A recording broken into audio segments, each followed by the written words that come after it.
हेड़ा कले नाही हेब तो भलो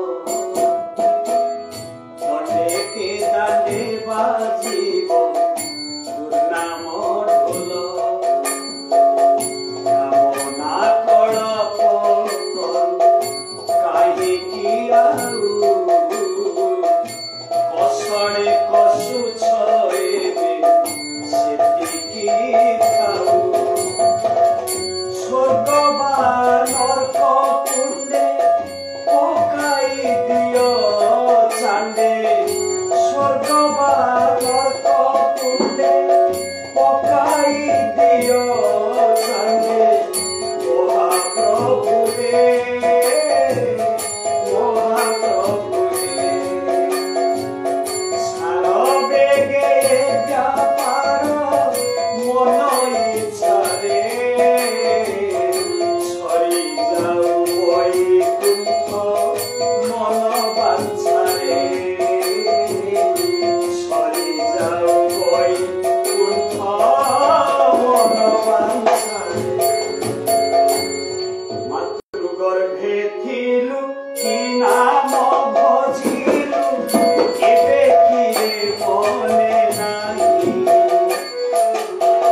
मातृगर्भे थिलु कि नाम भजिलु एबे कि मने नाही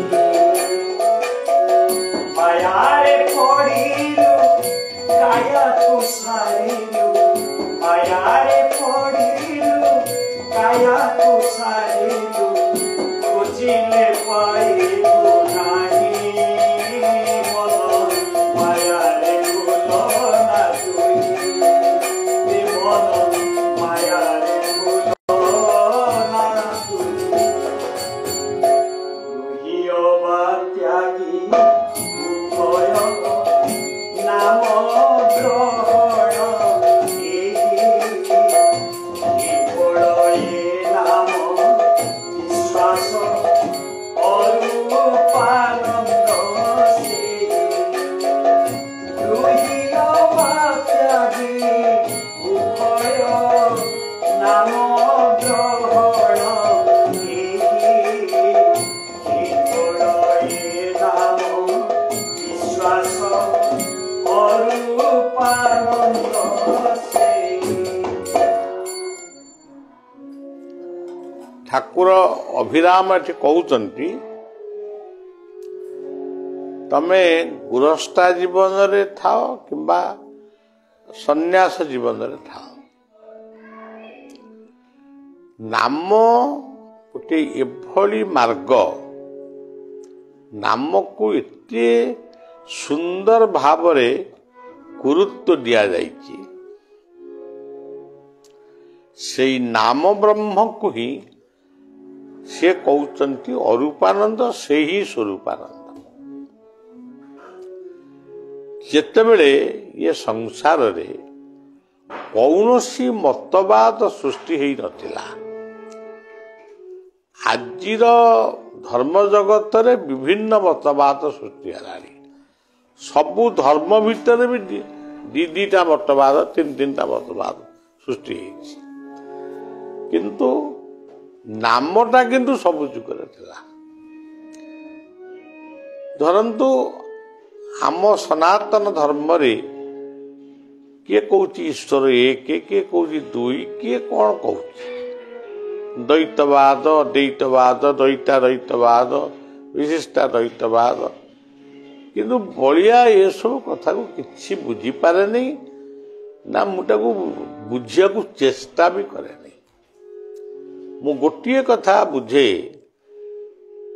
जड़े होउचंती मालिक सर्वशक्तिमान तांकु आमे भिन्न भिन्न नाम रे संबोधन करूछु नाम रे संबोधन कला बेले आमर एकाग्रता टिके एपट सेपट होउछि तेनु किछि जोगी ऋषि मुनि आचार्य माने सेई नामर गोटे स्वरूप सृष्टि कले जो स्वरूपटा को मूर्ति पूजा बोली कहगला ମୂର୍ତ୍ତି ହଉଛି ଗୋଟେ ମାଧ୍ୟମ, ନାମ ହଉଛି ଶୂନ୍ୟ, ନାମ ହିଁ ମହାଶୂନ୍ୟ। ଧରନ୍ତୁ ଆପଣ କୃଷ୍ଣ ବୋଲି ଶବ୍ଦ ଉଚ୍ଚାରଣ କଲେ, ଆମେ କୃଷ୍ଣଙ୍କର ମୂର୍ତ୍ତିଟିକୁ ମନ ଭିତରେ କଳ୍ପନା କଲେ, କିନ୍ତୁ ମନଟା ଚଞ୍ଚଳ ହେଲା, କୃଷ୍ଣ ମୂର୍ତ୍ତି ରହିଲାନି, ରାମ ମୂର୍ତ୍ତି ଆସିଲା। ତେଣୁ ଗୋଟେ କୃଷ୍ଣଙ୍କର ମୂର୍ତ୍ତିଟାକୁ ଆମେ ଗୋଟେ ତିଆରି କଲୁ। ଯେତେବେଳେ ଆମର ମନ ଚଞ୍ଚଳ ହେଲା, ସେ ରୂପଟାକୁ ଆଖି ଖୋଲିକିରି ଅନେଇଲୁ, ତା ଦ୍ୱାରା ମନର ଏକାଗ୍ରତାଟା ସୁଦୃଢ଼ ହେଲା। ପରବର୍ତ୍ତୀ ସମୟରେ ଏଇ ଶୂନ୍ୟବାଦଟା ଧୀରେ ଧୀରେ ମୂର୍ତ୍ତି ପୂଜା ବା ଇତ୍ୟାଦିରେ ପରିଣତ ହେଲା। କିନ୍ତୁ ଅନେକ ଏହାକୁ ଠିକ ଭାବରେ ବୁଝି ନପାରି କେବଳ ମଠ କରିବା, ମନ୍ଦିର କରିବା, ସେଇଥିରେ ଗୋଟେ ବଜିକି ରହିବା, ଏମିତି ପୂଜା ହବ, ଏମିତି ନୀତି ହବ, ଏମିତି କାନ୍ତି ହବ, ଏସବୁ ପରବର୍ତ୍ତୀ ସମୟର କଥା। କିନ୍ତୁ ଯେଉଁମାନେ ଭାବନ୍ତି ସନାତନୀ ହିନ୍ଦୁମାନେ ଅନେକ ମୂର୍ତ୍ତିକୁ ପୂଜା କରନ୍ତି, ଅନେକ ମୂର୍ତ୍ତିକୁ ପୂଜା କରନ୍ତି, କିନ୍ତୁ ପ୍ରକୃତ ମୂର୍ତ୍ତି ହେଉଛନ୍ତି ସେଇ ଶୂନ୍ୟ। ଜଗନ୍ନାଥଙ୍କର ଦୁଇଟି ଚକ୍ଷୁ ଶୂନ୍ୟଂ ଶୂନ୍ୟଂ, ତାପରେ କହିଲେ ମହାଶୂନ୍ୟମ। ମହାଶୂନ୍ୟ କିଏ? ଏ ଯୋଉ କାଳିଆ ରୂପଟା ହଉଛି ମହାଶୂନ୍ୟମ। ଶୂନ୍ୟ ମଧ୍ୟ ନିରାମୟ, ନିରାମୟ ଶବ୍ଦର ଅର୍ଥ ହିଁ ନିରାକାର। ସେଇ ମହାଶୂନ୍ୟ ହଉଛନ୍ତି ନିରାକାର।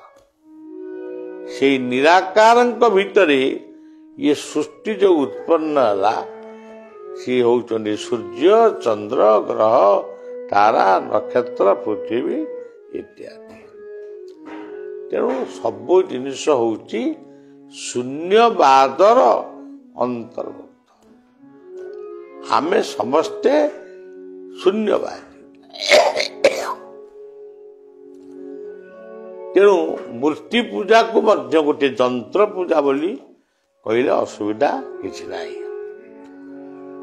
ମଧୁସୂଦନ, ତେବେ ଏଠି ନାମ ସର୍ବଶକ୍ତିମାନ ନାମକୁ ଆପଣମାନେ ସ୍ମରଣ କରନ୍ତୁ।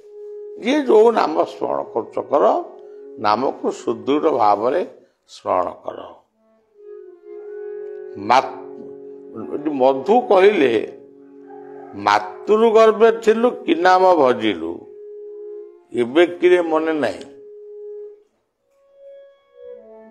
ମଧୁ ତ ଆଉ ଦେହରେ ନାହାନ୍ତି। ଯଦି ବର୍ତ୍ତମାନ ମଧୁ ବର୍ତ୍ତମାନ ଦେହରେ ଥାଆନ୍ତେ, ବଳିଆ ନିଶ୍ଚୟ ତାଙ୍କ ପାଖକୁ ଗାଡ଼ି କରିକି ଯାଇଥାନ୍ତି। ଆମେ ତ ଯୋଉଦିନ ଯିବାକୁ ବାହାରିଥିଲୁ, ସେଇଦିନ ଶୁଣିଲୁ ଯେ ଗାଡ଼ି ରେଡ଼ି ହେଇକିରି ଅଛି, ଜାମା ଲୁଗା ପିନ୍ଧିଲୁ, ମଧୁସୂଦନଙ୍କ ଦର୍ଶନକୁ ଯିବୁ। ଖବର ଆସିଲା ମଧୁସୂଦନ ଦେହ ତ୍ୟାଗ କଲେ। ତାପରେ ମୁଁ ତାଙ୍କୁ ସ୍ୱପ୍ନରେ ପାଇଛି ଯେ ଯାହା ହଉ ସେ ତାଙ୍କ ଆଶ୍ରମ ସହିତ ମୋର ସମ୍ପର୍କ ଅତି ଘନିଷ୍ଠ। ମଧୁଙ୍କ ଆଶ୍ରମର ବୈଷ୍ଣବମାନଙ୍କର ଆଚରଣ ତାଙ୍କର ସ୍ନେହପୂର୍ଣ୍ଣ, ବାତ୍ସଲ୍ୟପୂର୍ଣ୍ଣ, ସେଥିରେ ଦ୍ୱିଧା ନାହିଁ। କିନ୍ତୁ ବର୍ତ୍ତମାନ ଯଦି ମଧୁ ଥାଆନ୍ତେ, ଏଇ ଯୋଉ ପଦଟି ବର୍ତ୍ତମାନ ମୋ ହାତରେ ପଡ଼ିଲା, ବଳିଆ ଯାଇକିରି ଶାସ୍ତାଙ୍ଗ ଦଣ୍ଡବତ କରି ମଧୁଙ୍କୁ ନିବେଦନ କରିଥାନ୍ତି, ଠାକୁର ଟିକେ ବୁଝେଇ ଦିଅନ୍ତୁ, ମାତୃଗର୍ଭରେ କ'ଣ ପ୍ରକୃତ ସନ୍ତାନ ଗୋଟେ ନାମ ଭଜୁଥିଲା? ଅନେକ କହନ୍ତି, ଅନେକ ମହାପୁରୁଷ ମାନେ ଲେଖିଛନ୍ତି, ମାତୃଗର୍ଭରେ ସନ୍ତାନ ସିଏ କାଳେ ମନ୍ତ୍ର ଜପୁଥିଲା। ବିଜ୍ଞାନ ଆକୁ ପ୍ରମାଣ କରିପାରିନି, କିମ୍ବା କ'ଣ ସେ ଭଜନ କରୁଥିଲା। ସାଧୁ ସନ୍ଥ ମାନେ କହନ୍ତି ସେ କାଳେ ସୋହମ ଜପ କରୁଥିଲା। गोटे मातृ गर्भ गोटे छोटिया जगह सी ता तैयारी होता तैयारीटा शेष हाँपाई 6-7 मास समय पूर्णांग रूपटा आसवाई 6 मास कि 7 मास समय लगुला तापर से मंत्र जो जपिला जिते से मातृगर्भ तलू आईला से जो कुआ बोली शब्द कहला ताकू केतक आचार्य माने कहले ना ना से कुआ कहूनी आउ कौन कहूँ कोहम प्रकृत कौन सया ये कथारे बलिया बिल्कुल राजी नुहे किंतु आमे कौन महापुरुष मान कथा काटी दे पारिबा ताकू भी आमे सम्मान दबा मातृगर्भरे शिशुटी जो अवस्था थिला आपण जदि आम भुवनेश्वर म्यूजियम को जीवे सेठी गोटे शिशुर मातृगर्भ शिशुर रूपटी अच्छी मु देखिक से जो आसनटी सी हूँ सोहम शासन जप फप से कौट कर से अक्षर शिखी जप कर मातृगर्भरे केबे भी से आलोकर संधान पाई नहीं से अंधार भीतर थिला तापई से गोटा कहूँ निराकार जो मुद्रा रे थिला ता हूँ सोहम आसन मुद्रा केबे सोहम मंत्र जप कर भारत वर्ष जड़े महापुरुष गोटे प्रश्न पचारि से प्रश्नर उत्तर ताक पाखु भी बोले आपण शुणी कान पारिक शुणी नाभि बाटे से सोहम जप कर से देखीदे मातृगर्भरे शिशु को मंत्र जपटा किसी मंत्र जप ना तले पड़ा कुआ कुआ ही कांदिला आउ माने वर्तमान छेली छुआटे जन्म हम सी गोटे राबर नब राबरटा कौन मे ताकू आम व्याख्या करवा मे माने से कहूँ मो माने अहंकार तार शब्दटा परा मे आ मुटा केमती हम यहाँ कौन छेली छुआटा हिंदी में कहूला मे सेमती गाई गोटे जन्म कला सी गोटा कौन शब्द करुच्ची आमे एमती सब कहले सेटा तत्व हम बोली मु कहीं भावुनी किंतु महापुरुष मानकर जो लेखनी ताकू बलिया सम्मान दब सबू कथा को ग्रहण करवा मो पक्षर संभव नुहे तेणु मोटामोटी कथा तमे माया रे पड़िल अच्छा माया रे आमे पड़िबा नहीं ये सृष्टि रहिबो तो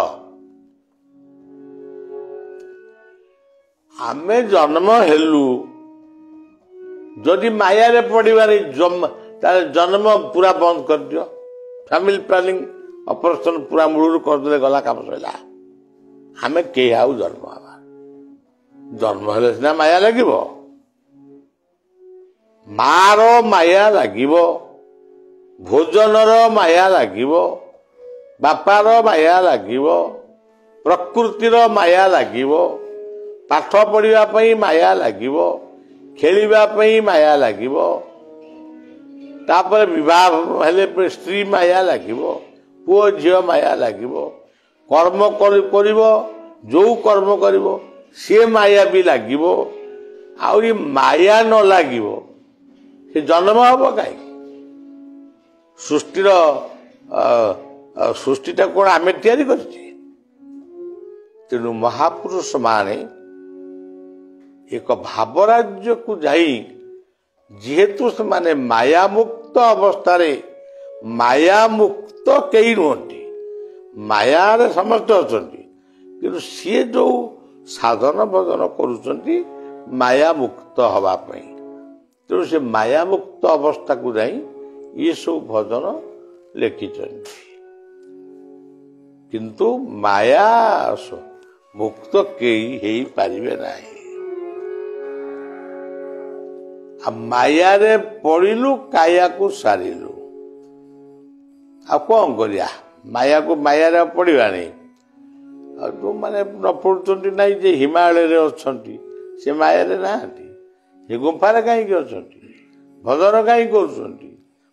ତେଣୁ ମାୟା ମୁକ୍ତ ହେବା ପାଇଁ ଏ ଗୀତର ଅର୍ଥଟାକୁ ବଳିଆ ଏତିକି ବୁଝୁଛି, ସମସ୍ତେ ଯେତିକି ତମର ଦରକାର, ଭୋକ କଲା ଯେତିକି ଖାଦ୍ୟ ଦରକାର ଖାଅ, ଅଧିକ ଖାଇଲେ ବଦ ହଜମି ହବ।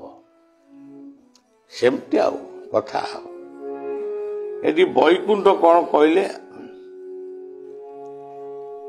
ଅବହେଳା କଲେ ହେବ ନାହିଁ ତ ଭଲ, ଦଣ୍ଡକେ ଦାଣ୍ଡେ ବାଜିବ ଦୁର୍ନାମ ଢୋଲ, କାମନା କଳପତରୁ କାହିଁକି ଆଉ, କଷଣେ କଷୁଛ ଏବେ ସେତିକି ଥାଉ, ସ୍ୱର୍ଗ ବା ନର୍କ କୁଣ୍ଡେ ପକାଇ ଦିଅ ଚାଣ୍ଡେ, ଚାଣ୍ଡେ କଲେ କ୍ଷଣେ, ମହାପ୍ରଭୁ ସାର ବେଗେ ବେପାର ମନ ଇଚ୍ଛାରେ।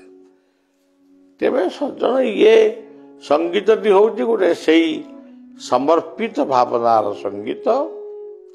ସିଏ ତାଙ୍କ ଇଷ୍ଟଙ୍କୁ ବା ମହାପ୍ରଭୁଙ୍କୁ କହୁଛନ୍ତି, ଆମକୁ ସ୍ୱର୍ଗକୁ ପଠେଇବ କି ନର୍କକୁ ପଠେଇବ, ଯାହା କରିବା ଶୀଘ୍ର କର, ଦଣ୍ଡ ପାଉ କିମ୍ବା କ୍ଷମା ପାଉ।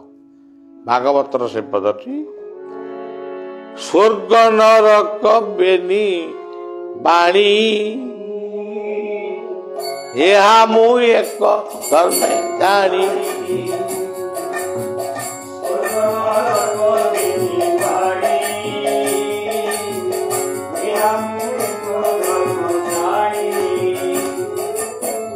ସ୍ୱର୍ଗ ନରକ ବେନି ବାଣୀ,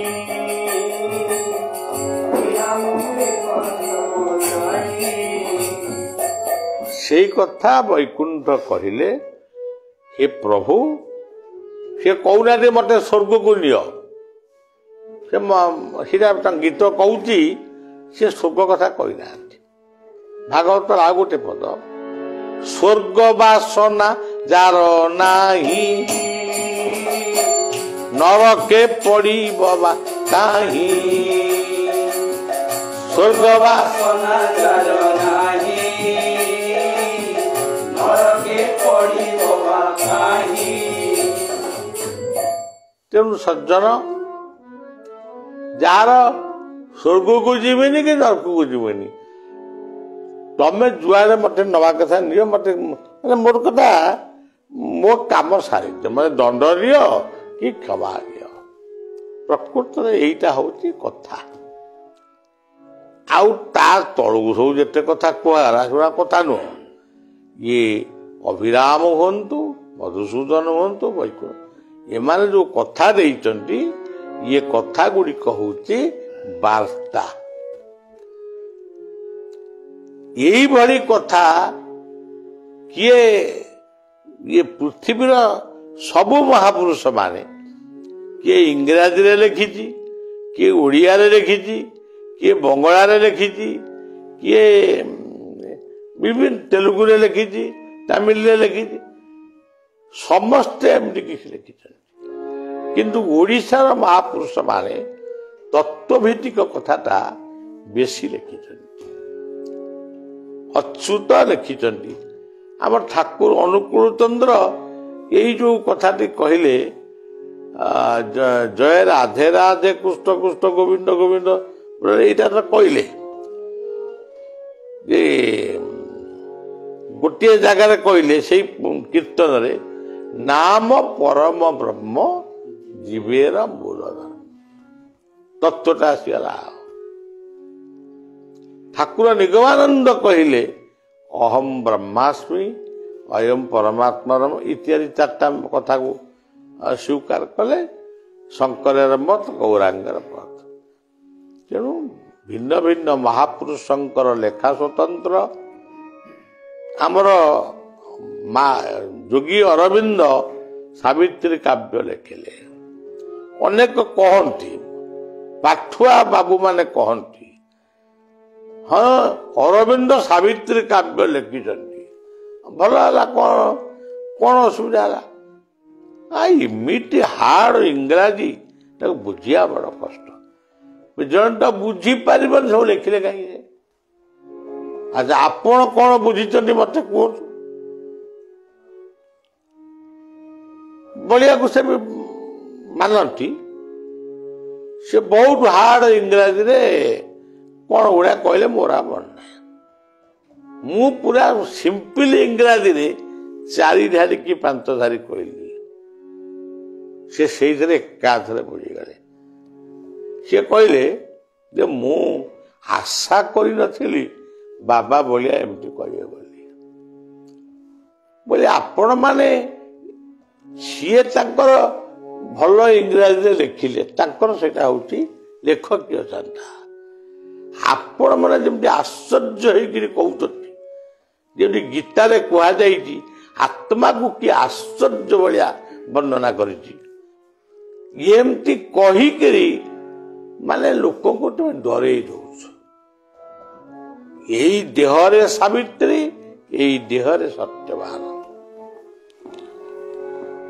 ଜଣେ ବାବୁ କହିଲେ ଅରବିନ୍ଦ ଅତି ମାନସ ଶକ୍ତି ଅବତରଣ କରେଇ ଗଲେ। କୋଉଠି ସେ କରେଇକିରି ଗଲେ ସେଇଟା କାହିଁ ମୁଁ ଦେଖିପାରୁନି। ମୁଁ ତ ଯାଇଥିଲି ପଣ୍ଡିଚେରୀ, ମା ଅରବିନ୍ଦଙ୍କୁ ଦର୍ଶନ କଲି, ତାଙ୍କ ଆଶ୍ରମ ବି କିଛି ଅଂଶରେ ଦେଖିଲି, ଖାଲି ବଜାର ଯାକ ଦେଖିଲି ମଦ ଦୋକାନ। ରାତି 8ଟା ପରେ ଖାଲି ମଦ ପିଇକି ସବୁ ଲୋକ ଶୋଇଲେ। ହୋଟେଲ ମ୍ୟାନେଜର ଟକାୟତ, ଖାଲି ଦେଖିଲି ଚର୍ଚ୍ଚ ଗୁଡ଼ିଏ, ତା ଭିତରେ ବି ଆମ ଜଗନ୍ନାଥ ମନ୍ଦିର ବି ତିଆରି ହେଇଛି। ତେଣୁ ସଜ୍ଜନ ସେମାନେ ବିଶ୍ୱପ୍ରେମୀ, ସେମାନେ ରାଷ୍ଟ୍ରପ୍ରେମୀ, ମାନବ ପ୍ରେମୀ। କିନ୍ତୁ ଆମେ ଯିଏ ତାକୁ ଫଲୋ କରୁଛୁ, ଆମ କଥା ଏତେ ଅଧିକ ହେଇଯାଉଛି ଯେ ଅନ୍ୟ ଲୋକ ତାକୁ ଗ୍ରହଣ କରିବାକୁ କଷ୍ଟ। ତେଣୁ ଯଦି ସମାଲୋଚନା ବୋଲି କେହି ଭାବିବେ, ମୁଁ କାନ ଧରିକି ଚଟକଣା ମାରିବ। ମୋର ଯାହା କହିବା କଥା ମୁଁ କହିଲି। ଆଚ୍ଛା, ଏବେ କଥାଟି ଆସିବା, ପିଲାଟିଏ ଶୋଇଛି, ପୂର୍ବ 3 ଦିନ କଥାକୁ ମନେ ପକାନ୍ତୁ। ପିଲା ଟିକେ ମଣିଷ କେମିତି ପିଲାଟି ହବ? କାଲି କହିଥିଲି, କାଲି କଣ ଗୋଟେ କହିଲି, ଟୁଆଁ ଟୁଇଁ ଗପର ଗୋଟେ ତତ୍ଵ କହିଥିଲି। ସେମିତି ପିଲାଟି ଯେତେବେଳେ ମା କୋଳରେ କି ବାପା କୋଳରେ କି ଭଉଣୀ ପାଖରେ କି ଭାଇ ପାଖରେ ଶୋଉଛି, ତାକୁ ଏମିତି ଗୋଟେ ଗପ କୁହନ୍ତୁ ଯୋଉ ଗପରେ ତା ବ୍ରେନ ଭିତରେ ସେଗୁଡାକ ପ୍ରବେଶ କରିବ। ଗୋଟେ ଛୋଟିଆ କଥା, ଫୁଲ ଗଛ ଟିଏ ମରି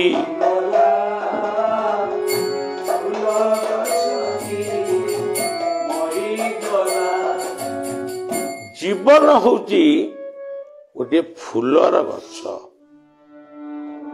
ତା ଭିତରେ ମଧୁ ହଉଛି ତାର କୀର୍ତ୍ତି, ଚରିତ୍ର, ତାର ସବୁତ ଜୀବନଟା ଗୋଟେ ଫୁଲ। ଆଉ ସେ ଗଛଟା କାହିଁକି ମଲା?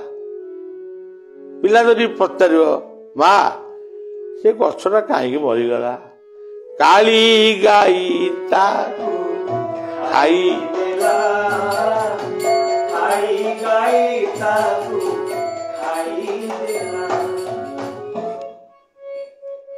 କାଳି ଗାଈ କିଏ? ସେଇ କାଳି ଗାଈର କ୍ଷୀର ମିଠା, ସେ କାଳି ଗାଈ ନୁହଁ।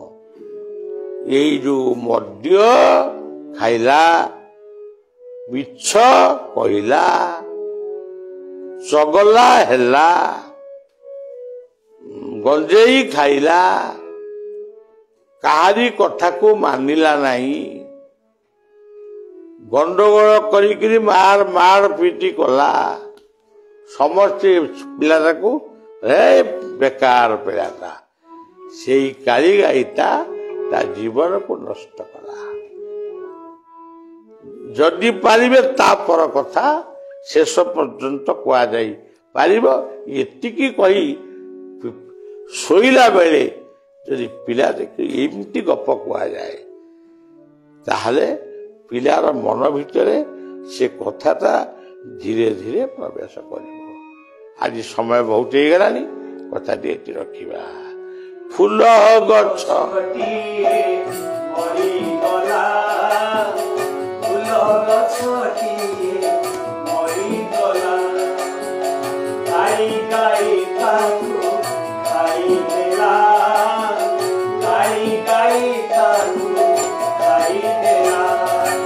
ଫୁଲ ଗଛଟିଏ ମରିଗଲା, ଫୁଲ ଗଛଟିଏ ମରିଗଲା, ଗାଈ ଗାଈ ତାକୁ ଖାଇଦେଲା, ଗାଈ ଗାଈ ତାକୁ ଖାଇଦେଲା।